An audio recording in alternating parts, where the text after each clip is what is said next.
Okay, so I've got a new chicken shredder.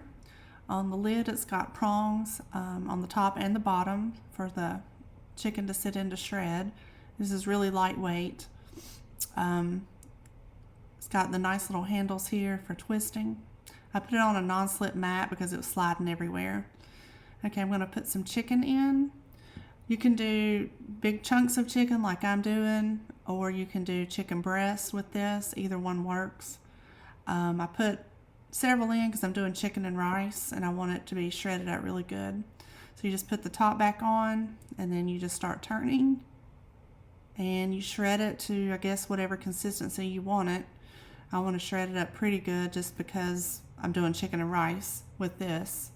I'll probably hand wash this instead of doing it in the dishwasher just because it's a little bit lighter weight plastic.